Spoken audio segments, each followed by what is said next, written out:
자, 이번 이야기는 시청자 태진님께서 찾아와 주셨습니다. 오늘 태진님이 해주실 이야기는 어떤 이야기일지 같이 한번 만나보도록 할게요. 여보세요? 활기차입니다. 반갑습니다. 예, 반갑습니다. 자, 그러면 오늘 네. 해주실 이야기는 어떤 이야기일까요?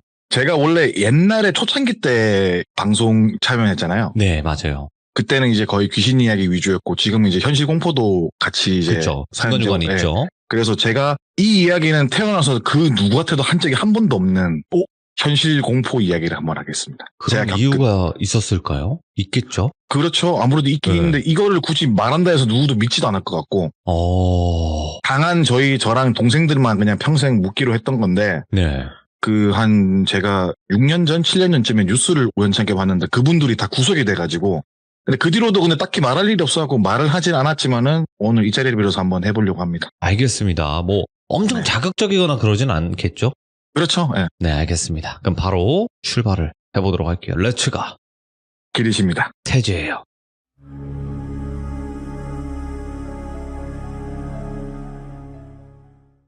일단 이 이야기는 제가 공연을 하러 가서 겪은 일인데, 저희 같은 경우에는 일단 제가 뭐 하는지 모르시는 분들이 있어서 한 번 더 설명을 드리는데, 좋죠. 전에는 이제 언더그라운드 뮤지션으로서 공연도 하고 활동을 했던 언더그라운드 가수였고요. 그리고 지금은 예대나 아니면 직장인들 이제 뭐 음악 가르치는 그런 일을 하고 있는 사람입니다. 여튼 지방 소도시에서 공연 의뢰를 받았어요. 네. 항상 말씀드리지만 음악하는 사람들은 너무 가난해요.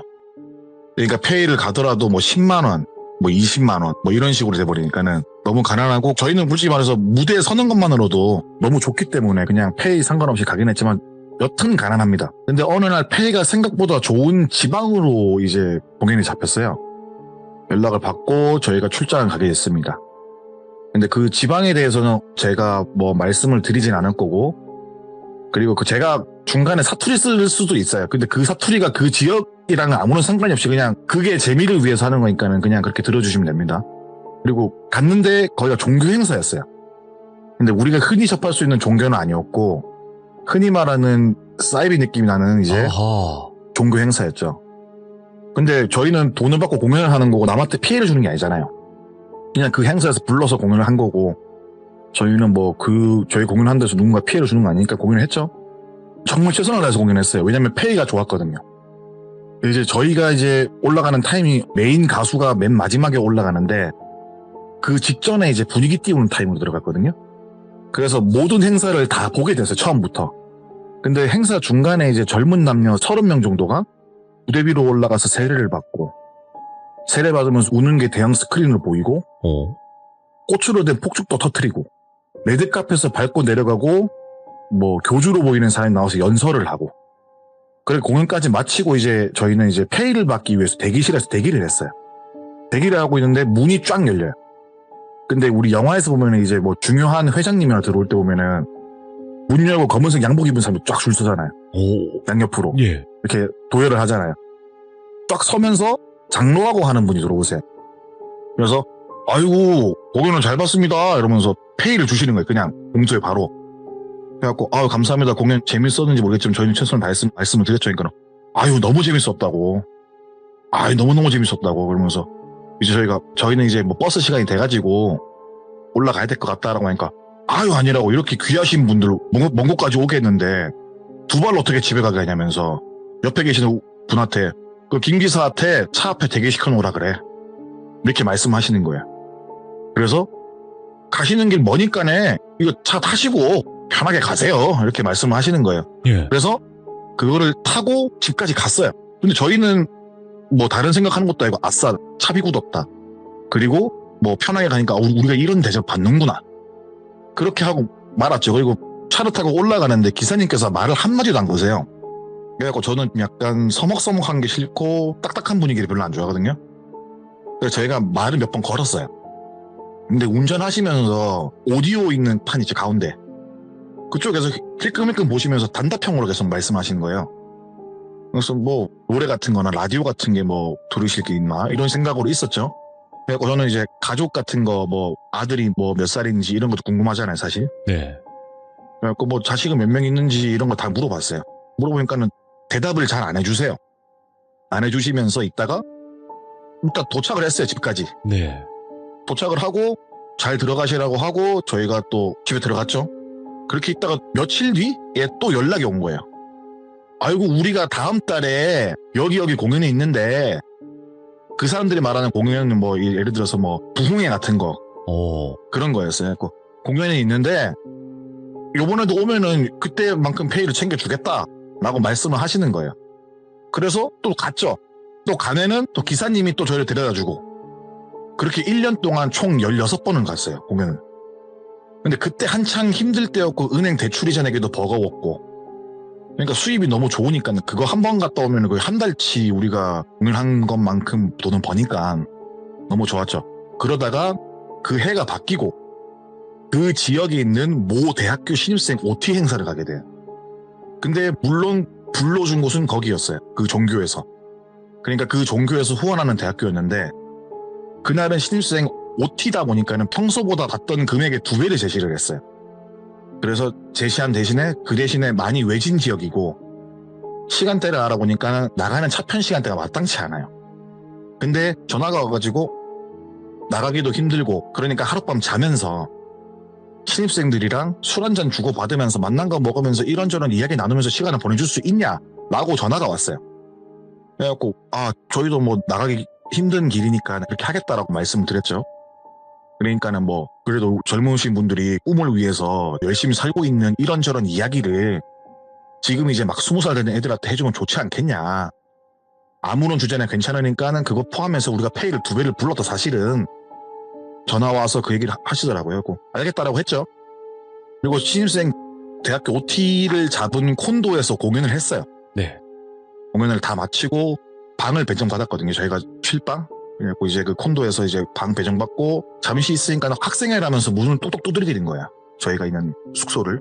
그래서 저희가 문을 딱 열어줬죠. 그러니까는 뒤풀이 자리가 마련이 돼 있다면서 저희를 데리고 뒤풀이 장소로 가요. 근데 이제 20살 된 학생들인데 분위기가 드라마 중에 지옥이란 드라마 보셨나요 혹시? 봤어요. 거기서 보면은 그 나오는 그 종교 단체의 그 사람들 있죠. 깔끔하게 안경 끼고 무뚝뚝한 그런 느낌인 거예요, 애들이. 그래서 저희를 데리고 가야 하고 저희는 20살 친구들이 되게 의젓하네 라는 생각을 했죠. 이렇게 딱 들어갔는데 지하실에 이제 차려진 뒤풀이 장소로 갑니다. 거기에는 상이 일렬로 쫙 펴져 있고 횟집에서 쓰는 흰색 비닐이 깔려 있고 그 위에 뭐 온갖 맛있는 거 족발, 수육, 뭐 잡채, 뭐 산적부터 해가지고 뭐 소고기 전부터 해가지고 쫙 차려져 있고 술이 테이블 뒤쪽으로 짝으로 쭉 놓아져 있어요. 예. 그 자리에 참석한 신입생들은 그 학교에서도 모든 학생들이 아니라 어떤 과에 지원을 한 학생들인 거예요. 네. 그 과에 대해서는 제가 말씀드리는 게 이게 특이한 과라서 들으면 바로 알 수가 있어요. 패스하고 특정 과를 지원한 학생들인데 이 학생들은 제가 보기에 이 종교랑 관계가 되게 깊은 아이들. 네.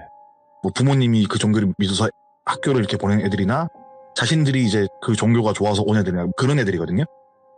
앉아가지고 이제 술을 먹으려고 하는데 장로님께서 아이고 이거 뭐 나 같은 늙은이 있으면은 불편해서 얘기도 못하니까 편하게도 드시라고 나 나갈 테니까 편하게 드셔 이러면서 나가셨어요.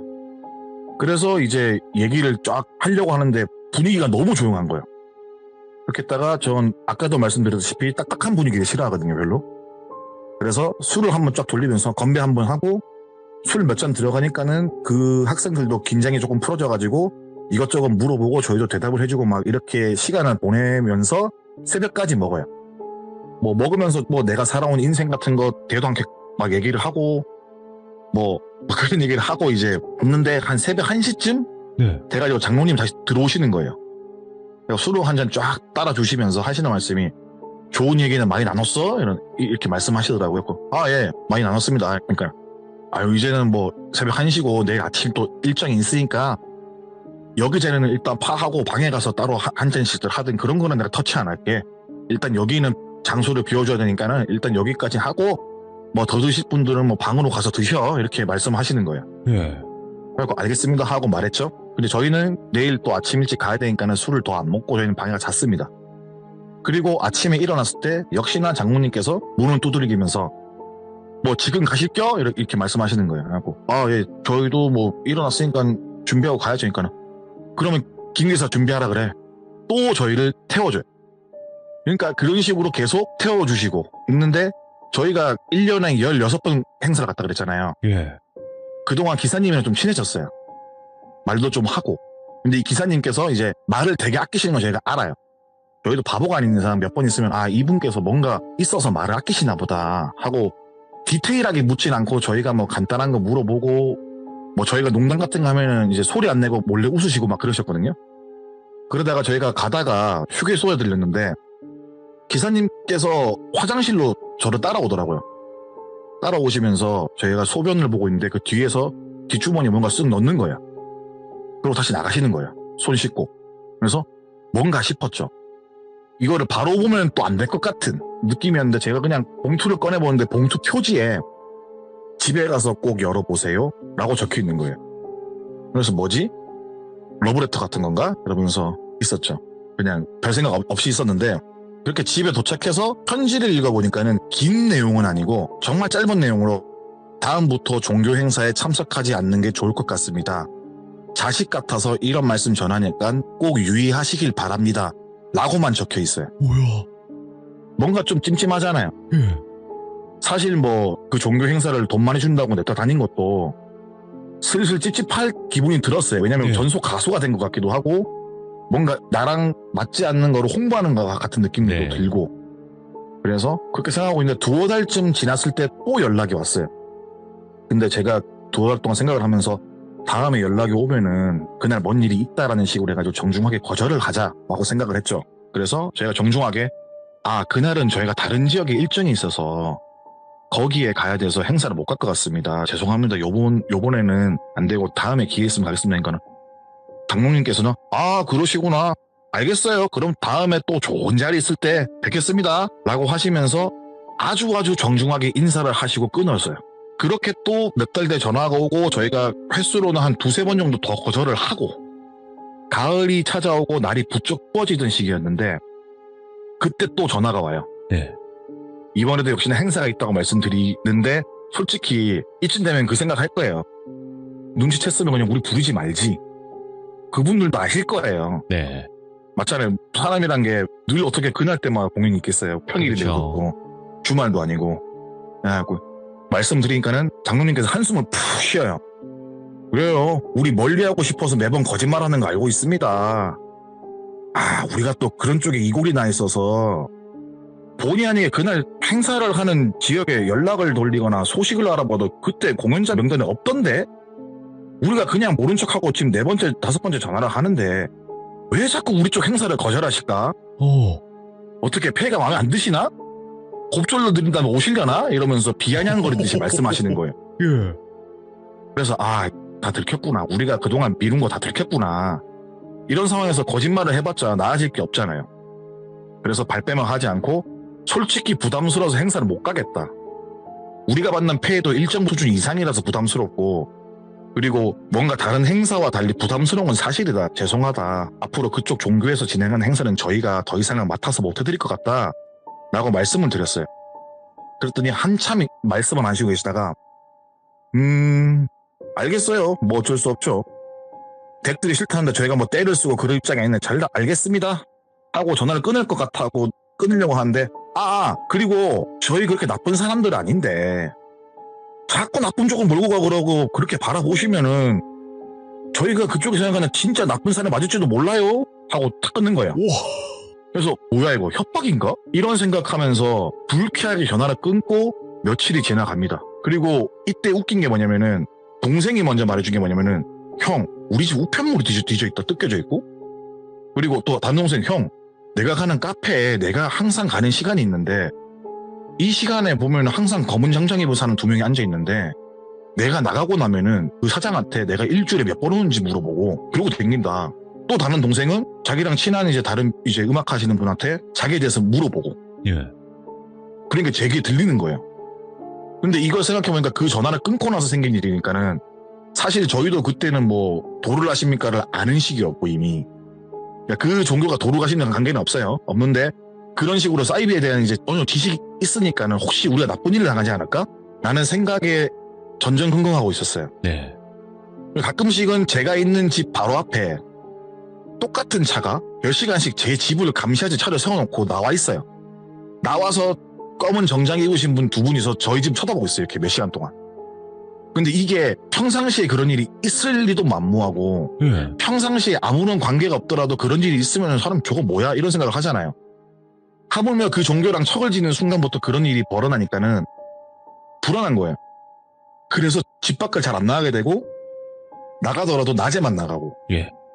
혹시 밖을 보다가 사람들 많이 지나간다 싶으면 확 나가버리고 그런 식으로 나갔어요. 혹시라도 나쁜 일 당할까봐. 그러다가 이제 그 일이 있고 조금 지나서 연락이 또 왔어요. 그래서 그 장로분께서 아이고 잘 지내고 계세요? 이렇게 말씀하시는 거예요. 그러니까 예? 예? 이러니까 지금도 행사에 참여하실 마음 없으시고 이러면서 이제 저한테 말을 하는 거예요. 우리가 태진님이 눈치채게끔 허술하게 일부러 주변인 탐문도 하고 집 앞에 주차도 하고 있는데 알고 계시죠? 이러는 거예요. 그래갖고 예? 그러니까 그러니까 이유가 뭔지는 아시죠? 라고 하는 거예요. 그래갖고 제가 네? 라고 말하면서 그게 아니라 제가 죄송하다. 그쪽 종교 행사 맞지 못한 건 죄송한데 저희는 그쪽이 나쁜 사람을 생각하지 않고 있다. 사실은 멤버 중에 한 명 동생이 기독교 집안 친구들도 있고 해서 타 종교 행사를 불편해해서 참석은 좀 힘들 것 같다라고 좀 그래가지고 말 돌려서 말했는데 사실은 그런 연유에서 된 거다 라고 정중하게 말씀드리면서 죄송합니다라고 말을 했어요. 그러니까 그분께서 코웃음을 탁 치시면서 하시는 말씀이 아이고 그래요. 처신들 잘하시고 아직 젊으니까 이쯤에서 우리도 그만할 테니까 다음에는 다시는 엮이지 맙시다 라고 말씀하시는 거예요. 네 알겠습니다 라고 말을 했죠. 그러니까 그래요. 내가 분명히 말했어요. 다음엔 결코 다시는 엮이면 안 되는 거예요 하고 딱 끊었어요. 저희는 이걸로 됐구나 하면서 있었는데 그 일 이후로 뭐 감시를 하거나 이게 없어요. 오. 그냥 일상적인 생활이 된 거예요. 그리고 좀 시간이 흘렀을 때 어느 지방에 행사를 가게 됩니다. 또 그 행사를 가서 알았는데 그 행사는 그 시에서 하는 행사예요. 예를 들어 뭐 돌비시면 돌비시, 서울시면 서울시 이런 시에서 하는 건데 그 후원하는 것이 그 종교예요. 그러니까 그 지방 축제를 후원하고 있는 게 그 종교에서 주최하는 행사예요. 네. 시의 이름 빌려서. 저희는 몰랐죠. 가서 알았거든요. 또 엮이는구나 이렇게. 그러니까 가기 전에도 이게 무슨 행사 보면 알잖아요. 그러니까 그전에는 뭐 태즈교 부흥회 이런 거 있다면 지금은 뭐 태지시 벚꽃축제 그런 식으로 돼 있는 거예요. 예. 그러면 저희는 모르잖아요. 그 지역이 갔던 지역 근처지만은 딱히 늘 갔던 그 시가 아니었거든요. 그래서 뭐 여기는 괜찮겠다 싶었죠. 여기가 뭐 예를 들어 뭐 늘 행사 때문에 서울이라 치면은 안산 정도는 괜찮겠지 라는 마인드로 간 거예요. 네. 근데 그게 아니었던 거죠. 너무너무 찝찝하고 너무너무 불쾌했어요. 그래서 공연은 펑크를 낼 수 없잖아요. 그래서 그 행사를 보는데 막말로 그 지역의 유명인사들 다 나와 있는 거예요. 뭐 시장이면 시장, 막 그 종교 그 높으신 분도 인사하고 이렇게 행사를 시작했거든요. 저희는 중간쯤에 공연을 했기 때문에 일단 공연 끝나고 불이 나게 도망가야겠다라는 생각으로 공연을 마치고 대기실로 빨리 와요. 짐 챙기고 나가려고. 네. 우리가 있던 대기실을 검은 정장 입은 사람들 앞에 입구에 서 있는 거예요. 그래갖고 큰일 났다. 이분들이 있으면 우리들 못 나가게 막거나 안에 누가 있겠다 싶었죠. 딱 들어갔어요. 들어가니까는 장로님이 딱 앉아있어요. 저희 보고 씩 웃어요. 다음에는 엮이지 말자고 말했으면 쥐죽은 듯 살아야지. 아직도 뻔뻔하게 공연들을 하시고 그러시나? 내가 좋게 얘기했잖아. 엮이지 말자고. 왜? 그게 무슨 말인가 싶어? 우리 이름으로 댓글을 부르면 안 오잖아. 그래서 여기 지역사회 이름 좀 빌려서 혹시나 올까 싶어 불러봤는데 바로 물어버리네? 이 지역 행사 싶으면은 응당 전에 우리가 무슨 말을 한지 알고 들었으면 안 와야지. 왜 와서 명을 재촉하고 그래? 이런 식으로 말을 하는 거예요. 예. 그러면서 밖에 있던 검은 정장 입고 등발 좋은 사람들이 안으로 들어와요. 그러면서 저희를 둘러싸죠. 저희는 암만 남자가 4명 5명이라도 그 덩치 좋으신 분들 똑같은 머리 숫자보다 더 많은데 저희보다 그걸 어떻게 이끌고 나가겠습니까? 네. 저희는 가만히 앉아 있었죠. 그러니까는 그 장로분께서 박수를 쫙 치세요. 진짜 무슨 뭐 건달 영화처럼 박수를 쫙 치시면서 폼을 잡으시면서 말씀하시는 게 자 그럼 우리 이렇게 합시다. 우리는 우리한테 우호적인 사람한테는 한없이 베풀어. 우리가 믿는 신이 그래. 나에게 우호적인 사람에게 등을 지고 살면 벌 받는다 그래. 근데 우리한테 등 돌린 사람들은 쪽쪽 짜서 말라 죽여버리라는 게 우리 교리 중에 하나야. 무슨 말인지 알지? 이러면서 겁을 주는 거예요. 그러면서 바로 말씀을 이어가시는 게, 니들 딴에는 생각을 했겠지. 지역에서 유명한 인사도 있고 저기 서울에서 유명한 양반도 와서 사회도 보고 그러니까 지금 이 자리에서는 별일 없겠다. 나는 생각을 했을 거야. 근데 반대로 생각을 해보자. 이 지역 유명 인사들, 서울에 있는 유명 인사들이 맨발로 뛰쳐와서 이런 행사에 자리를 하고 있는데, 우리 종교가 후원하는 데 와서 자리를 하고 있는데, 우리 종교가 당신네들 어떻게 하는데 뭐 뉴스 한 줄 나오겠냐고 막말로. 증거 없이 그렇게 해버리고 대충 쉬쉬하면 니들 목숨 파리 목숨 아니야? 파리는 윙윙 날아서 도망이라도 가겠지만 니들은 도망갈 수 있겠어 지금? 이런 식으로 말씀하시는 거예요. 이 멘트가 저는 지금도 기억이 나요. 그래서 그래 도망간다 치자. 도망가서 터미널 택시 타고 이 지역 벗어날 수 있을 것 같아? 사람이 좋게 다음에 다시 보지 말자 그러면 새겨 듣고 반성하고 2번 다시는 이런 일이 없게 해야지. 젊다고 한번 봐줬더니만 무대 위에 올라가서 웃고 떠들고 노래 부를 때 얘들아! 하면서 화를 내는 거예요. 예. 저희는 무서워가지고 죄송합니다 이렇게 말을 하고 무릎을 꿇었어요. 저도 왠지 죽을 것 같은 거예요 진짜. 그 짧은 시간에 죄송합니다 말은 100번은 넘게 했을 거예요. 그래서 그분 장로분께서 가만히 계시다가 저희를 진짜 벌레 보듯이 보면서 일단 좋은 데 가서 이야기하게 차 타고 오시게 라면서 일어났어요. 그리고 저희를 늘 태워주신 기사분이 무표정으로 저희를 차를 태우고 이동을 하기 시작해요. 그러다가 이제 으슥한 곳으로 막 가요. 차가 막 가는데, 가다가 차를 세우고 기사님께서 손가락으로 입을 가리키면서 손가락 하나로 조용히 하라고 씩씩거리면서 차에서 내리래요. 차에 내리니까 기사분이 말씀하시기를 문 닫지 말라고, 문 조심히 열라고, 뭐 그런 식으로 입만 뻥긋뻥긋 하시는 거예요. 그 저희가 눈치채고 이렇게 내렸죠. 그러니까는 왜 내 편지 보고도 왜 이 지역으로 공연을 온 거야. 차 안에는 도청 장치가 있어서 내가 말을 못해. 잠시 이야기하라고 내렸고, 이때까지 니들이 공연 왔을 때마다 내가 데려다줬지만 뒤에 미행이 붙어가지고 너희 집을 이미 다 알고 있었다. 근데 오늘은 외부 일정이 바쁘고 위에서 온 사람들 많아가지고 그분들 데려준다고 미행이 없어서 내가 잠시 내려서 이렇게 이야기하는 거다 라고 말씀하시는 거예요. 그래갖고 도청장치가 있으니까 지금 차 오래 못 빌리니까 일단은 이것만 기억해. 무조건 다른 거 변명하지 말고 다 필요 없고 그냥 손이 바르대로 싹싹 빌어. 그래야 너희가 할 수 있다. 이렇게 말씀해 주시는 거예요. 그래서 차를 타고 이동을 해요. 근데 거기가 교회예요. 교회 같은 건물인데 십자가는 없고 누가 봐도 이거는 전에 교회 건물이었구나 라고 할 만한 건물에 딱 들어갔어요. 들어가가지고 이제 그 큰 강당 같은 데에 방석이 딱 저희 숨막고 딱 놓여져 있는 거예요. 그리고 의자가 하나 있고, 그리고 들어가는 순간부터 싹싹 빌었어요. 그냥 잘못했다면서. 저희가 이런 말 하면, 이게 제가 이 이야기를 남한테 하지 않는 이유 중에 하나가 뭐냐면은 그때 정말 비굴했거든요.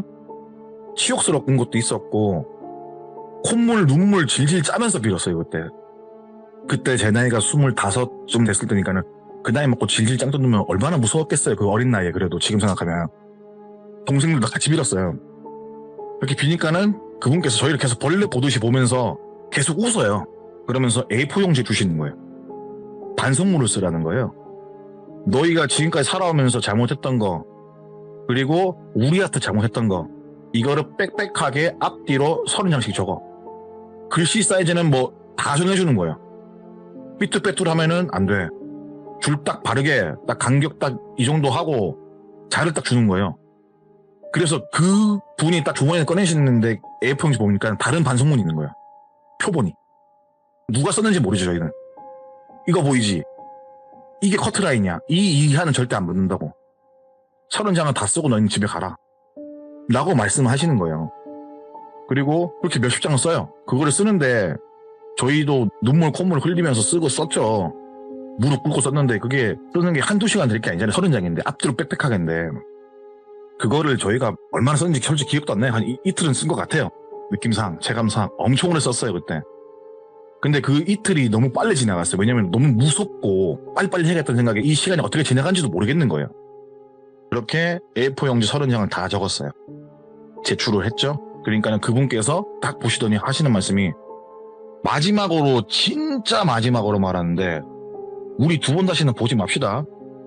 이 말 의미가 이제 뭔지 알지? 그리고 신고? 해. 하고 싶으면 해도 돼. 안 말려. 우리가 왜 안 말리는지 곰곰이 생각을 해보고 신고하면 어떻게 될지 잘 생각해봐.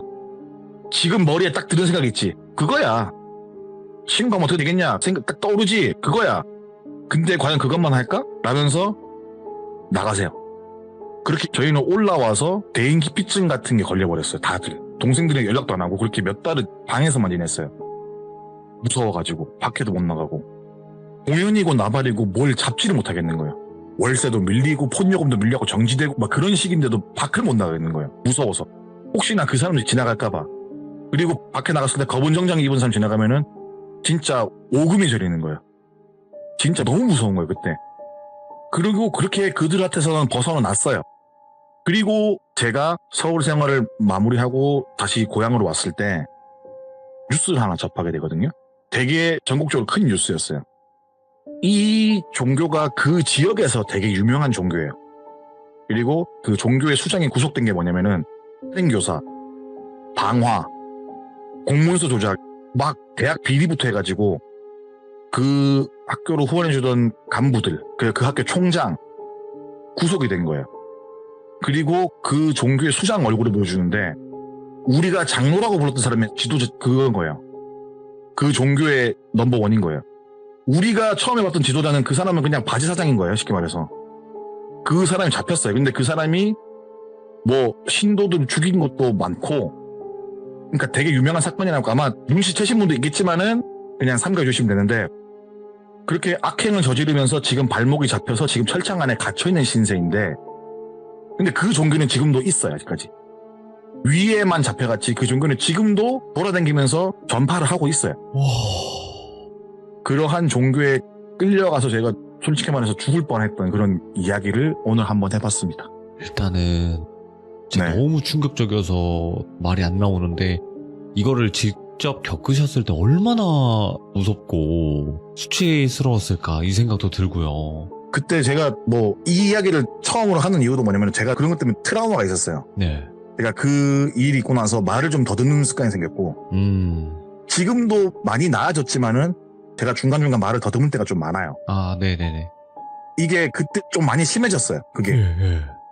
아니, 근데 그 정도로 약간 트라우마였던 그런 거였는데 야, 그럼 엄청난 용기를 내주신 건데 사실 네네. 태진님이 이 얘기를 하시기까지 좀 많은 생각을 하셨을 것 같아요. 왜냐면 제 방송에도 그 종교에 다니시는 분들이 있을 거라는 생각을 안 하실 순 없잖아요.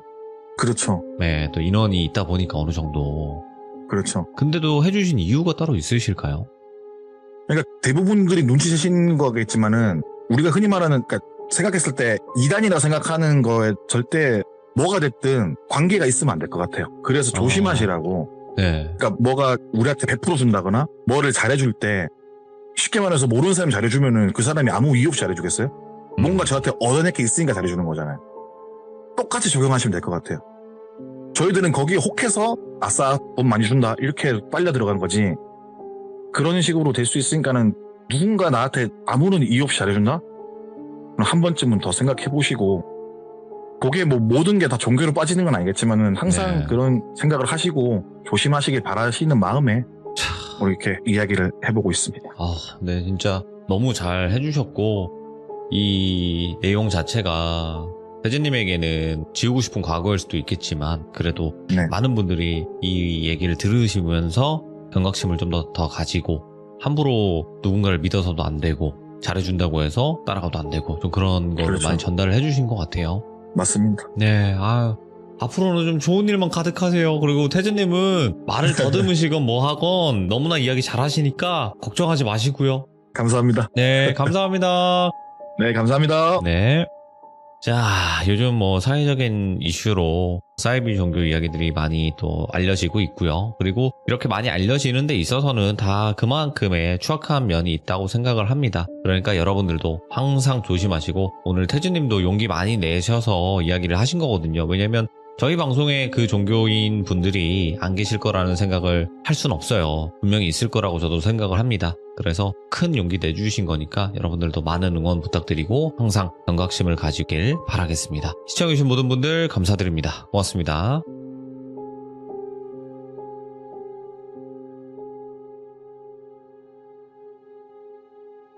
자,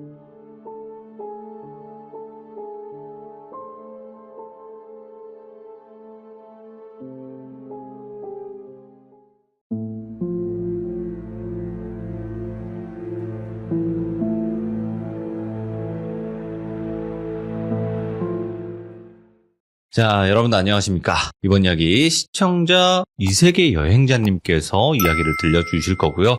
뭐 여러분들 아시다시피 여행자님의 이야기들은 전부 다 레전드 이야기들이 워낙 많았습니다. 도대체 어떤 이야기가 진행이 될까요? 바로 출발을 해보도록 할게요. 예, 여보세요? 오, 안녕하십니까? 예, 안녕하세요, 도빈님. 네, 여행자님. 근데 솔직하게 말씀드릴게요. 네, 네, 여행자님 목소리 들으면 기분이가 좋아집니다. 되게, 저는 그쪽 취향이 아닌데, 큰일 났네. 쩝쩝이네요, 완전. 좀 요런 느낌이네요. 이거, 오해는 없으셨으면 좋겠는 게, 여행자님 끊으셨나요, 혹시? 아니요. 조금 아니죠. 당황해갖고. 그러니까 저는 절대 그런 쪽은 아니고요. 네. 예, 그냥 목소리가 기분이 좋아지는 목소리들이 있습니다. 그런가요? 다행이네요. 그런 느낌이라고 전달을 해드리고 싶을 뿐이지, 절대 고백을 한 건 아니고요. 고백은 따로 할게요, 나중에. 그러면 제가 설레는 마음으로 기다리겠습니다. 갑자기 스탠스가 이렇게 바뀐다고요? 오케이, 알겠습니다. 자, 여행자님 그래도 오늘 찾아와 주셨는데 오늘 이야기도 똘순이님의 이야기일까요? 어떨까요? 예, 오늘도 똘순이 얘기예요. 이것도 제가 똘순이 만나기 전에 있었던. 만나기 전에?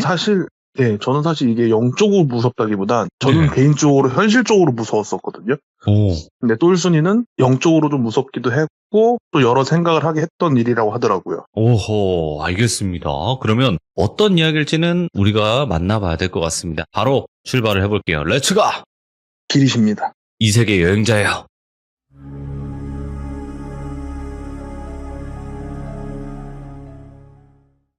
똘순이가 부모님이 일찍 돌아가시고 이모님이랑 외할머니랑 살다가 잠깐 고모님네 집에서 살았대요. 근데 이제 그게 아무래도 똘순이네 집안이 그 신모시는 집안이다 보니까 부모님의 남편분이 기독교 쪽이고 뭐 하여튼 그러다 보니까 고모님이 기본적으로 똘순이를 안 좋아했어요. 근데 이제 똘순이 부모님이 남겨둔 보험금이 좀 있어서 고모님은 그거를 좀 어떻게 좀 날름하려고 똘순이를 이제 자기네가 키우겠다고 좀 우긴 거죠. 근데 그때 당시는 이모님 경제적 상황이 똘순이를 키울 수가 없어서 똘순이가 이제 고모님네 가서 사는 걸로 했는데 고모님네 딸이 하나 있었어요. 그 딸이 똘순이랑 동갑이거든요. 그 딸을 이제 갑순이라고 할게요. 근데 이제 어려서부터 똘순이 좀 그냥 대놓고 차별을 좀 받았죠. 그런데 제가 저번에부터 쭉 한 번씩 말씀드렸는데 똘순이가 되게 이쁘게 생긴 얼굴이에요. 근데 갑순이 걔는 평범한 게 아니라 그냥 못생겼대요.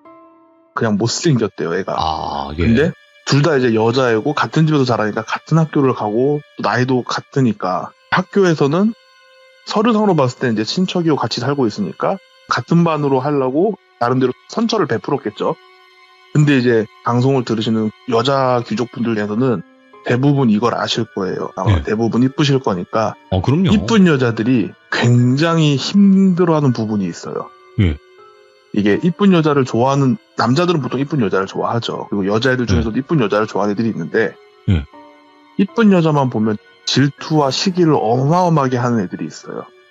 그건 뭐 남자나 여자나 뭐 비슷하겠죠. 예. 갑순이가 극과인 거예요. 또 더군다나 동갑이고 같이 사는데 중학교 갈 때쯤부터는 외모에 신경을 쓰니까 그리고 이제 똘순이가 성격이 좀 털털하고 하다 보니까 남자 여자 안 가리고 잘 지내고 근데 그렇게 질투와 시기에 쩔어있는 애들이 보통 피의식도 많고 성격이 좀 꼬여있는 경우가 많아서 똘순이는 개인적으로 자기가 귀신 보는 걸 숨기고 싶어 했거든요.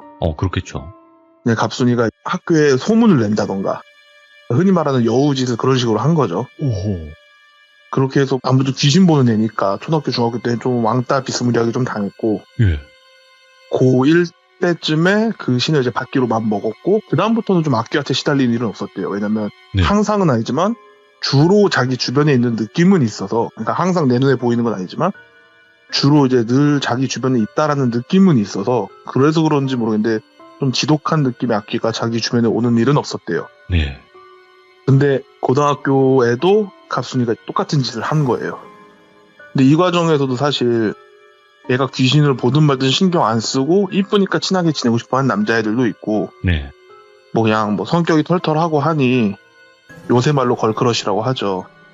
그러고 하니 또 여자애들이 걔랑 친해지려고 하는 애도 있었고 안 믿는 애들도 있고 오히려 좀 신기한 사람들도 있고 또 물론 그거라는 것 때문에 거리 둔 애들도 있고 근데 똘순님이 그런 거 약간 너무 익숙해서 그런지 신경을 안 썼대요.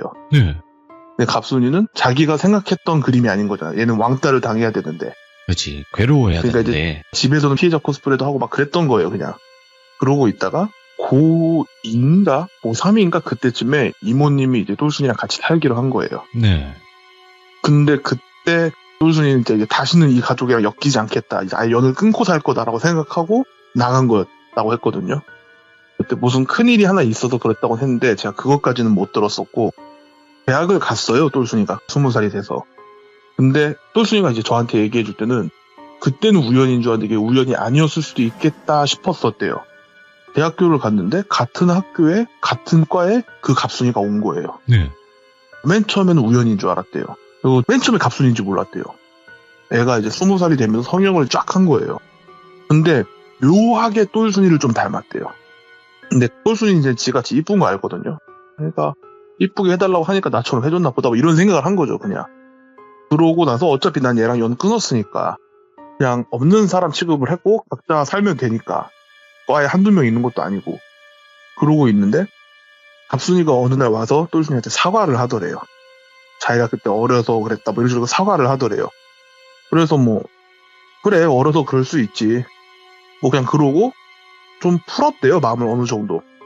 근데 그러고 나서 이 갑순이가 또 여우짓을 시작하는 거예요. 그러니까 이번에는 어떤 식으로 했냐면 예를 들어서 이제 똘순이가 다른 사람들이랑 같이 밥 먹고 그러고 있으면 자연스럽게 옆에 끼고 자기가 이제 사촌인 걸 어필도 하면서 자연스럽게 그 사람들이랑 친해지려고 하니까 똘순이는 그냥 이렇게라도 친해지려고 하나 보다 생각만 했었대요. 네. 그러니까 이제 사람들이 주변에서 그래 묘하게 갑순이하고 똘순이하고 닮았어 이런 말도 하니까 근데 이제 갑순이가 맞다 우리 어려서부터 닮았다 말 많이 들었다고. 근데 똘순이 그때 속으로 생각했대요. 어려서부터 닮긴 뭘 닮아 싹도 고친 게 그냥 속으로만 생각하고 그렇지 친척이니까 뭐 이러고 넘어간 거예요. 근데 어느 날부터 이 갑순이가 똘순이하고 옷 입는 스타일도 좀 비스무리해지고 머리 스타일도 좀 비스무리해지고 전체적으로 비슷해지는 느낌이 났대요. 근데 이게 저는 그게 뭔 상관이야 했는데 여자분들은 그거 생각보다 많이 신경을 쓰인대요. 근데 이걸 어디 가도 말하기 좀 그렇고 말을 안 하자니 너무 신경 쓰여 스트레스 받고 말을 하자니 자기가 좀 짜친 사람처럼 보이고 안 그래도 좀 그걸로 이제 거슬리고 있던 와중에 그 갑순이가 동아리 MT를 했나 과 MT를 했나 하여튼 MT 가서 술 취한 척을 하고 똘순이가 귀신 본다는 둥 뭐 무당 이런 얘기 막 했다는 거예요. 똘순이 그걸 숨기고 있었는데 그러고 나서 그 다음날 이제 갑순이가 자기가 취해서 실수한 것 같다고 어떡하냐고 미안하다고 똘순이가 그때는 그냥 대놓고 말을 했대요. 너 안 취한 거 안다고. 예. 갑순이가 무슨 소리냐고 나 취했었다고. 그러니까 똘순이가 이제 화가 너무 머리끝까지 나서 그동안 쌓였던 것도 터지면서 네 말대로 나 귀신도 보고 신발도 좋다고. 네가 소문내는 거 이상으로 내가 신발도 좋고 감도 좋고 너 안 취한 거 안다고. 근데 너 한 번만 더 그딴 짓거리 하면 너 이제 나한 척하지 말라고. 그냥 친척이란 말도 어디 가서 하지 말고 나 모르는 사람 취급하고라고. 한 번만 더 나한 척 한다거나 내 얘기하고 다니면 네 말대로 난 무당도 할 거고 신발도 좋으니까 너한테 지독해서 갖다 붙여주겠다고. 기대하라고. 물론 말로는 그렇게 했지만 그렇게 할 생각은 없었대요. 네. 근데 얘는 모르잖아요. 그러니까 무당들이 그런 걸 하면 안 된다는 걸 걔는 모르잖아요. 갑순이는. 그렇게 해서 사실상 안전히 이제 관계를 정리를 해놓고 똘순이들 학교 생활하고 있는데 아무래도 이제 똘순이가 좀 성격도 좋고 좀 이쁘고 하다 보니까 남자들이 좀 많이 꼬이는 거예요. 대학교에서부터. 근데 이제 소문이 이상하게 나더래요.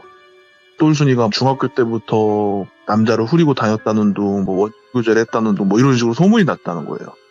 보니까 갑순이와 함께 똘순이에 대해서 좀 컴플렉스가 있고 시기와 질투한 애들이 이상한 소문을 퍼뜨리고 다닌 거죠.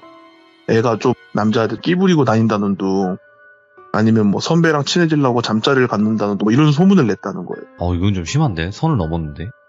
그러니까 똘순이가 진짜 머리 끝까지 화가 나 있는 상태에서 갑순이한테 이제 한 번 더 경고를 했다 하더라고요. 이번이 진짜 마지막이라고. 예. 근데 이제 갑순이는 그런 적 없다라고 할 줄 알았는데 되게 당당하게 나오길래 그냥 꺼지라고. 예. 뭐 이런 식으로 얘기를 했었나 봐요. 예. 실제로 사람들이 다 있는 강의실에서 똘순이가 한번 뭐라 했다 했었어요. 아, 사람들 보게. 예, 아예 사람들이 이제 다 있는 그 대강의실에서 자기네 과 사람들이 다 있는 거기서 한번 교수님 나가자마자 엄청 세게 뭐라 했다고 했었거든요. 그러고 나서 갑순이가 그 다음부터 학교를 안 나왔대요. 똘순이는 그 전에 만약에 그랬으면 좀 미안할 수도 있었는데 이미 여태까지 쌓여있던 일들이 너무 많아서 미안하지도 않았대요. 네. 그냥 그러고 이제 살고 있는데 어느 날 갑자기 고모가 자기가 이모가 살고 있는데 찾아와서 난리를 치더래요. 그래갖고 무슨 일이냐 뭐냐 막 했더니 고모 말로는 갑순이가 지금 죽으려고 한다. 예. 그러니까 이제 이모는 아니 딸이 죽으려고 그러면 병원을 가지 여기서 왜 행패냐고. 근데 똘순이는 이제 그때 치기 어린 20살에 똘끼가 좀 있어서 아니 사람이 죽을 때가 되면 죽는 건데 왜 여기 와서 아마 하냐고. 이제 아예 그냥 남처럼 대하고 있으니까 이제 고모고모가 아니라 생각했다 하더라고요. 예. 그러니까 이제 똘순이한테 네가 어쩌고저쩌고 하면서 막 또 뭐라 하더래요. 네가 무슨 귀신을 붙여서 애가 죽어간다 이런 소리 하더래요. 그래서 뭔 소리냐고. 나 그런 거 한 적 없다고. 자기가 갑순이한테 다 들었다고. 갑순이가 그렇게 말했다고 얘기를 하더래요. 그러면서 이모는 진짜냐 이러고 있고 아니라고. 그리고 고모한테 아니 평생을 자기 딸밖에 몰라서 딸한테 속는 건 알겠는데 상식도 이제 없냐고. 상식적으로 그게 말이 된다고 생각하냐고. 어차피 고모 그런 거 안 믿지 않냐고. 예. 막말로 내가 그걸 진짜 했으면은 내가 고모한테는 안 붙이겠냐고. 고모랑 고모부한테 먼저 붙이지 내가 갑순이한테 뭐하러 붙이냐고. 그래서 막 하니까 고모가 거기서 한참 막 난리를 치고 있었대요. 이제 이모가 가만히 듣고 있다가 일단 알겠고 가보자고. 어쨌든 여기까지 그런 말 듣고 와도 깽판을 친다는 건 어느 정도 그런 부분을 믿는다는 거 아니냐. 가보자고. 왜냐면 그 전에 뭐 얘를 데리고 병원 가고 그랬는데 특별히 이상이 없었대요. 근데 희한한 건 갑순이가 임신 중이었대요. 뭐야? 그러니까 병원에서는 아픈 데 없다고 근데 임신 중이라고 축하한다고 막 이런 얘기만 있었으니까 예. 이 고모는 이미 딸이 학교도 안 나가고 방구석에 박혀서 뭘 하는지도 모르겠는데 어느 날부터 밖에만 싸돌아다니다가 집에 와서 애가 죽으려고 하는데 얘기 들어보니까 무슨 똘순이가 자기한테 뭐 악귀를 붙인다고 했다도 저주한다 했다도 막 그런 얘기를 하고 있고. 예. 그래서 뭔 소리냐고 병원을 가자 했더니 병원을 갔더니 임신을 했다 하고 되고 너 뭔 짓을 하고 다니냐고 막 뭐라 했더니 아니라고. 자기 그런 적 없다고. 그냥 집에도 자고 있는데 꿈에서 똘순이가 보낸 그 악귀들이 자기를 강제로 그렇게 했다고. 사실 말이 안 되잖아요. 물론 이제 귀접을 하는 경우가 있죠. 그리고 귀접 형태가 강제적인 분위기가 있는 경우도 있죠. 근데 임신되지는 않잖아요. 말이 안 되잖아요, 사실. 이건 근데 말이 안 되지. 예. 이때 이미 똘순이의 고모는 똘순이에 대한 그 미움 플러스에 외동딸의 갑자기 연애도 안 해보던 애가 임신해서 왔지. 사회생활, 학교생활도 못하고 있으니까 그게 막 복합적으로 섞이면서 정신이 반쯤 나간 거예요, 사실. 예. 그러니까 이제 똘순이한테 와서 그 난리를 쳤겠죠. 그리고 똘순이하고 이모가 이제 갔대요. 갔는데 애가 방에 누워있는데 문을 안 열더래요. 그래서 고모가 데리고 왔다고 문 좀 열어보라고. 그래서 막 난리 치고 하다가 고모부가 와서 똘순이를 보자마자 막 화를 내더래요. 이모하고 똘순이한테. 근데 이제 똘순이 도와달라 해서 왔는데 이게 뭐 하는 짓이냐고. 그럼 가자고 이모한테. 이모 가자고. 그러니까 이모가 아니라고. 저 사람들도 힘들어서 그런 거라고. 잠깐만 기다려보라고. 그리고 이제는 사돈관계가 아니지만 이제 사돈이었잖아요. 원래는. 사돈도 잠깐 진정하시라고 뭐 이런 식으로 얘기를 하다가 결국은 이제 방문을 따서 봤는데 애가 침대에 가만히 누워있더래요. 근데 똘순이 눈에는 웬 잡귀라고 해야 되나? 박귀 느낌은 아니고 잡귀보단 좀 센하게 색전기 느낌은 아닌데 약간 그런 느낌도 좀 있는, 그러니까 뭔가 되게 애매한 정말 말 그대로 잡귀였대요. 잡다한 느낌의 귀신이었대요. 그게 한 두세 개가 붙어있더래요.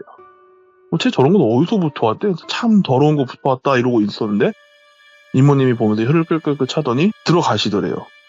그리고 뒤에서 고모부는 뭐하는 짓이냐고 막 난리치고 있고 고모는 정신 반쯤 나가서 얘네가 저지르니까 얘네가 처리하겠지 이러고 있고 똘순이는 맨 처음에는 우리가 한 거 아니라고, 딸내미 단수 못해서 애 조져놓은 걸 왜 내 탓을 하냐고 그러고 있다 나중에 아예 신경도 안 쓰고 있었대요.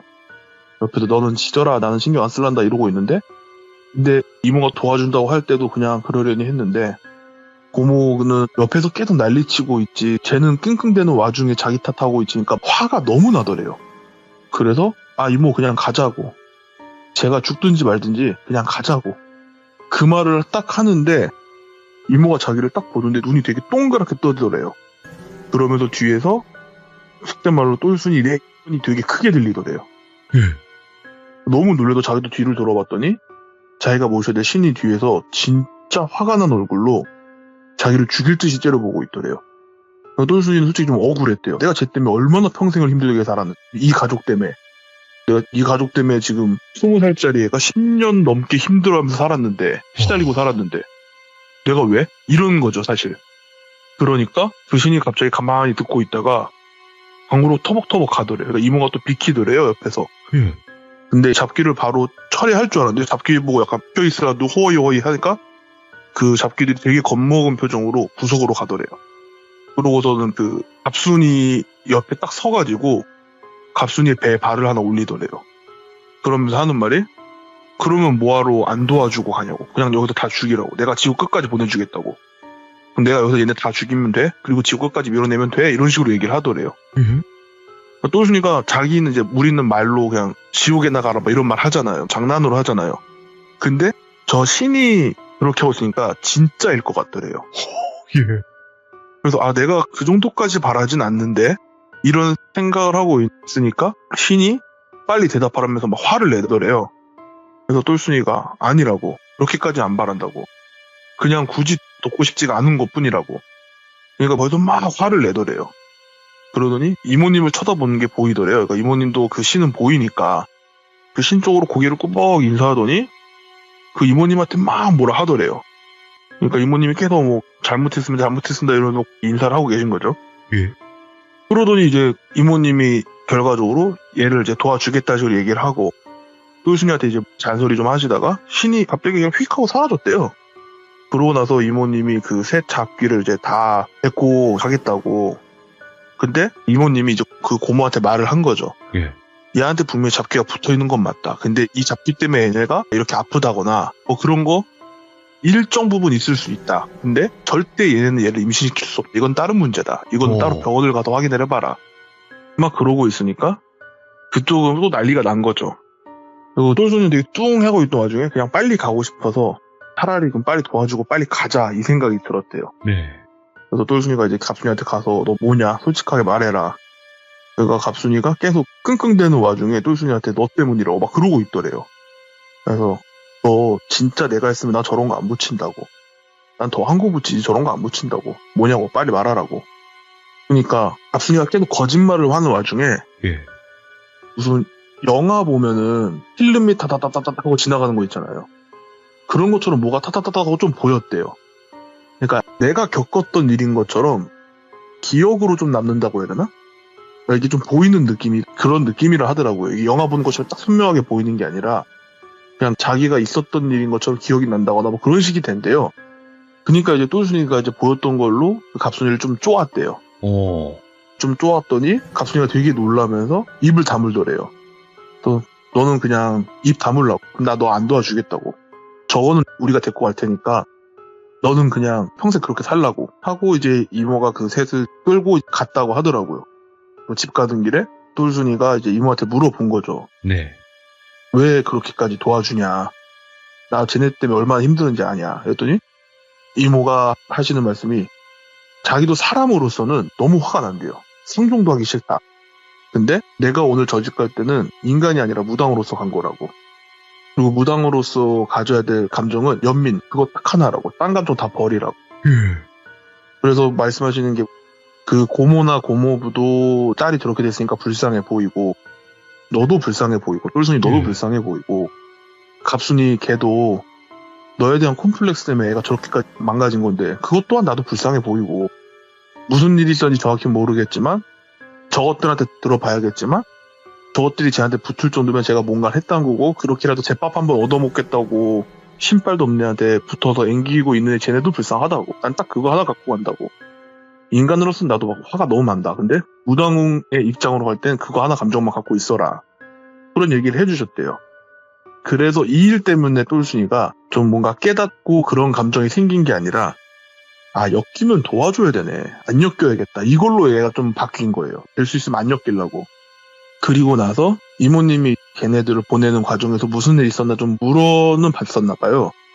근데 딱히 뭐 정확하게는 말씀 안 해주셨고 대충은 말씀해 주셨는데 똘순이가 그냥 대충 들은 상태에서 나중에 그나마 이제 갑순이랑 친했던 학교 친구한테 들어보니까 그날 개강당에서 막 뭐라 했잖아요, 똘순이가. 근데 갑순이 입장에선 그때 강의실에 있던 사람들이 다 똘순이 편처럼 보였대요. 그러니까 똘순이가 이뻐서 똘순이 편이라고 하기에는 자기도 성형해서 이뻐졌다고 생각하는데, 그리고 심지어 똘순이는 일반적인 한국인의 체형인데 자기는 이제 수술했으니까 몸매도 좋아진, 그러니까 훨씬 외적으로 내가 더 뛰어난 것 같은데 왜 똘순이 편이지? 그리고 자기는 되게 좀 조신하고 순수한 이미지인데 얘는 자기가 어쨌든 헛소문을 낸 거지만 좀 애를 쌈마이로 만들어놨잖아요. 그러니까 이미지로 보나 뭘로 보나 자기가 더 남들한테 사랑받아야 되는데 왜 사람들은 얘 편이지? 이런 생각이 드는 거예요. 아이고, 예. 그래도 자기가 나름대로 결론 내린 게, 아, 얘가 신기가 있어서구나 라는 생각을 했대요. 신기가 있으니까 사람들이 되게 신기해도 친하게 지내려고 하고 이뻐하고 좋아하고 하는 거구나, 그런 생각까지 간 거예요. 네. 사실은 그게 아닌데 그렇게 지 나름대로 그냥 재단을 한 거예요. 딱 그렇게. 그러니까 신발도 뭐 또 아무것도 없는 애가 신내림 받겠다고 이제 막 돌아다녔다 하더라고. 인터넷 막 찾아보고. 그래서 얘가 좀 제대로 된 무당을 만나면 너 신발 없다고 신내림 못 받는다고. 아니면 아예 그냥 사기꾼을 만났으면 호두를 붙인다든가 뭐 그렇게 했겠죠. 근데 얘가 어떤 되게 용하다는 박수를 찾아갔대요. 근데 이 박수 이럴 거예요 more than I can say but maybe love isn't holding on maybe it's knowing when to walk away we try to hold what we're slipping through like sand running from our hands every promise started losing shape we couldn't be what we once planned. Your eyes would look right through mine, like you were already gone. We stayed too long in a fading light, trying to prove we still. It hurt 거예요, more than I can say. But maybe love isn't holding on. Maybe it's knowing when to walk away. We try to hold what we're slipping through like sand running from our hands. Every promise started losing shape. We couldn't be what we once planned. Your eyes would look right through mine, like you were already gone. We stayed too long in a fading light, trying to prove we still. It hurt 거예요, more than I can say. But maybe love isn't holding on. Maybe it's knowing when to walk away.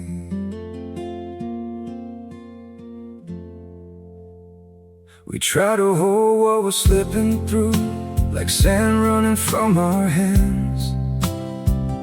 Every promise started losing shape. We couldn't be what we once planned. Your eyes would look right through mine, like you were already gone. We stayed too long in a fading light, trying to prove we still. It hurt 거예요, more than I can say. 그냥 사기꾼이에요, 사실. 아, 그런 사람 많지. 그냥 사기꾼이에요. 귀족분들도 이제 당집 가보시면 알겠지만 그 사기꾼들은 말할 때 딱 티가 나요. 그 콜드리딩이라고 하죠. 아, 그렇죠. 그거 되게 잘하는 사람들이 많아요. 그러니까 자기도 모르게 자기 얘기를 다 하잖아요. 그걸 잘 이끌어내기도 하고. 그러니까 박수가 대충 얘기를 들어보니까 얘가 이미 신발 없어서 신내리 못 받는다고 이 무당 저 무당한테 듣고 왔어. 그러니까 너 신발 없다고. 그래도 너 신내리 못 받는다고 이렇게 대충 질스무리하게 얘기했겠죠. 그리고 갑순이가 특히 방법 없냐고 막 매달리니까 예. 이 박수는 갑순이의 원래 얼굴을 모르잖아요. 갑순이의 되게 이쁘고 좋은 몸매만 현재의 모습만 보이는 거잖아요. 그러니까 박수가 이상한 소리를 한 거예요. 옛날부터 무당이랑 다른 남자들이 잠자리를 안 했던 이유가 그 무당이랑 관계를 맺으면 신발이 생긴다. 그래서 안 맺었던 거다. 근데 이게 좀 하면 안 되는 방법이긴 한데 네가 너무 간곡해 보이니까 내가 도와줄게 하고 잠자리를 갖은 거예요. 갑순이 얘도 이제 정신이 반쯤 나가 있었던 거죠, 그냥. 미쳤다 진짜. 예. 그렇게 해서 자기가 이제 한번 컨셉 잡겠다고 무슨 산중에 있는 폐가 같은 데 간 것 같아요. 여기가 이제 신발 올리기 좋은 터다 뭐 이런 식으로 하면서 거기서 이제 몇 번 관계를 맺었었나 봐요. 그 과정에서 애가 생긴 거예요. 그러니까 얘는 너무 당황스러우니까 무당을 찾아갔겠죠, 그 박수를. 근데 박수는 그거 애 곧 유산될 거라고. 헐. 그리고 그 내가 너의 신이 될 거다, 동자신이다 뭐 이런 식으로 거짓말을 계속 한 거예요, 그냥. 그러니까 얘가 진짜 아픈데 유산되려고 아픈가 보다 하고 병원 안 가고 버팅 끼고 있는 거고. 왜냐면 유산돼야 나한테 동자신이 온다고 믿고 있으니까. 와. 근데 또 그 산중에는 폐가에서 관계를 맺었다고 했잖아요. 거기서 이제 동티가 났다고 하나? 이게 부정을 탄 거래요. 거기서 아마 거기 있던 애들이 따라왔을 거라고. 그리고 나중에 솔순이가 이모님한테 들은 얘기랑 또 다른 친구한테 들은 얘기를 종합해보니까 이거라고. 친구한테 들은 거는 걔가 박수 남자 그 사기꾼한테 속아서 애 임신하고 지금 했을 거라고. 네. 이 말을 들었고, 이모님한테 들은 거는 쟤 누군지 몰라도 사기꾼한테 속아서 흉가나 폐가 이런 데 가갖고 하다가 귀신부터 온 거라고. 예. 하여튼 그런 일이 있었다 하더라고요. 그래서 똘순이는 개인적으로 자기가 사람이랑 무당이랑 감정이 다르구나라는 걸 그때 처음 알았대요. 네. 그리고 자기가 무당으로서 갔을 때 사람으로서의 내 감정을 내비치면 신이 얼마나 화내하는지도 알았대요. 네. 그리고 또 이모한테도 그런 얘기도 들었고, 그래서 자기한테는 여러 생각이 들었다 했는데 저는 너무 인간이 무서운 거예요. 어떻게 저렇게까지, 그러니까 시기와 질투를 모든 사람이 할 수는 있잖아요. 그렇긴 하죠. 예. 근데 굳이 저렇게까지 한다고? 사람을 저렇게까지 미치게 할 수가 있나? 라는 생각이 너무 무서웠었죠. 그러니까 시기와 콤플렉스에 빠져서, 피해의식과 콤플렉스에 빠져서 자기를 망가뜨린 짓을 한 갑순이도 미쳤지만 또 그걸 보고 이용해 먹은 그 박수도 내가 너무 무서운 놈이고. 일단은 이게 너무 무서운 이유가 뭐냐면요. 이런 박수무당에 관련된 피해 사례나 이런 뭐 이렇게 당했다라고 저한테 엄청 많이 와요. 카톡이 이렇게 박수랑 자게 됐는데 어떻게 하냐, 나 사기당한 것 같다. 그걸 제가 어떻게 해결을 해드립니까, 사실. 근데 너무 많이 오니까 와 진짜 생각보다 되게 많대요. 정말 여러분들 다시 한번 제 방송을 통해서 말씀을 드리지만 그렇게 하자고 하는 무당은 그냥 100%, 1000%, 1000% 가짜예요. 그러니까 절대 속지도 마시고 어떤 식으로 꼬시더라도 절대 그러시면 안 돼요. 이거는 이제 이 얘기하고 별개로 그냥 네. 제가 예전에 제 첫 시참 때 네. 저한테 얘기해준 그 직업이 좀 특별한 친구한테 들은 건데, 자기가 사회부에서도 취재하다가 들은 얘기인데 예. 그런 경우도 있었대요. 귀신이 씌었다 생각해서 집안에서 이제 돈을 내고 구판을 벌이는데 그때도 이제 박수가 온 거죠.